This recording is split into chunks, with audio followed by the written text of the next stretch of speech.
Vous l'avez probablement reconnu, nous sommes ce soir ici même dans l'amphithéâtre du Centre des Congrès car le service animation de la station organise, comme elle a l'habitude de le faire, une grande animation, quelque chose d'assez magique si j'ose dire, puisque ce soir va se produire ici sur cette même scène Marc Berger et Marc Steiger. Marc Berger, bonjour. Bonjour à tous. C'est de la magie, de la grande illusion que vous allez faire. Oh, ça va être un mélange des arts, le mélange des couleurs, car on a la chance ce soir pour les fêtes de Noël. Nous sommes invités par l'Office du Tourisme et on voulait vraiment souhaiter un joyeux Noël à tous nos vacanciers. Donc on a vraiment la chance, c'est d'avoir un show qui va être un mélange des arts, comme je vous l'ai indiqué, avec un passage pour les tout petits et puis des passages pour les grands, mais surtout une multitude de surprises. Dites-moi, c'est pas la première fois que vous venez à Val d'Isère, mais la dernière fois que vous êtes venu, ça remonte quand même à quelques années. Ça remonte à quelques années, aux alentours des 2006. Ah oui, donc, et vous avez souvenir de votre passage ici? Tout à fait, tout à fait. C'était sur cette même scène? Sur la même scène. Les environnements ont changé un petit peu avec les sens interdits. Hein. Oui, ah bon. Mais sinon, on est vraiment très très content d'être de nouveau sur Val d'Isère. Dites-moi, la magie a changé entre 2006 et 2014? La magie a changé par le biais bien sûr d'internet, puisque aujourd'hui les gens ont la possibilité d'accéder à des grands spectacles qui sont rediffusés et puis surtout pour les passionnés de pouvoir découvrir quelques petits trucages que l'on peut travailler pour les fêtes de Noël en famille. Dites-moi, là c'est de la grande illusion, il y a quand même un peu de grande illusion dans ce que vous faites. Vous allez avoir des petites choses qui vont faire en sorte que votre esprit va se jouer des tours à lui-même.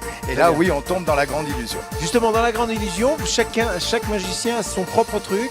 Alors on a des particularités concernant les présentations, concernant les mises en scène, et puis bien sûr avec des innovations. Il y a une innovation ce soir qui a été créée en 1989. Donc vous voyez, c'est pas d'aujourd'hui. Hein. Oui, mais c'est quand même assez récent. Comment devient-on magicien? Je crois que c'est par la passion. Oui. Tout jeune? Trop jeune. Pourquoi trop jeune? Parce que j'ai dû démarrer un petit peu trop tôt, ce qui a fait que je suis pas loin de 30 ans de carrière. Ah très bien. Et les études parallèlement à ça? Alors j'ai fait les études, mais j'ai fait disparaître les professeurs. Donc ah oui, vous aviez cette capacité-là? On avait un petit peu cette capacité-là parce que très jeune j'étais avec des équipes et aux alentours de l'âge de 12 ans j'étais déjà dans les galas de professionnels. Ah oui. Dites-moi, on le voit, la magie a changé, on le disait tout à l'heure. On voit des choses absolument incroyables à la télévision, des disparitions d'objets qui sont gigantesques, absolument incroyables. Jusqu'où on va pouvoir aller?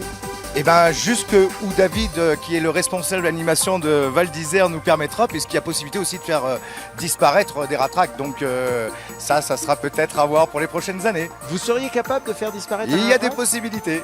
Ah, ça serait incroyable de le faire, ça. Et il faudrait quoi? Il faudrait... de la neige. De la neige, très bien. Alors, rendez-vous est pris. Dès qu'il y a de la neige, on essaye de faire. Mais à Val d'Isère, on est, je crois, bien tombé parce que nos vacanciers vont pouvoir faire du ski, ce qui n'est pas permis aujourd'hui dans toutes les stations. Je vous remercie, Marc. On peut assister à un tour? On va simplement demander à Marc de venir avec Marc Steiger. Marc Steiger qui nous fait le plaisir d'être à nos côtés. C'est quelqu'un qui a fait plusieurs fois le tour du monde et qui est en tournée avec nous. Et vous allez pouvoir découvrir qu'il a à ses côtés de superbes oiseaux de différentes races qui sont dressés, qui sont des oiseaux savants. Marc a plusieurs records dans le livre du Guinness et le public de ce soir aura vraiment la chance de découvrir des choses insolites et voire incroyables. Et ça sera peut-être la première fois pour une télévision, un perroquet qui va faire du ski. Perroquet qui fait du ski, c'est sur Radio Télé Val d'Isère. Merci Marc Berger. Vous aussi, vous n'avez pas de truc. Hein. Il n'y a pas de truc. Il n'y a jamais de truc. Merci et bon spectacle. Merci et de bonnes fêtes à tous.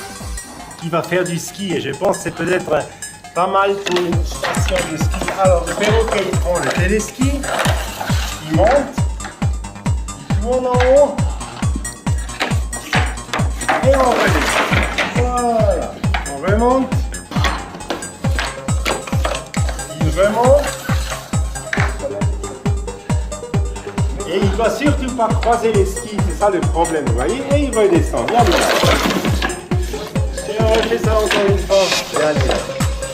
Je pense qu'une une station de ski, c'est à peu près la meilleure chose que je peux montrer. Bien, Luna. C'est bien, Luna.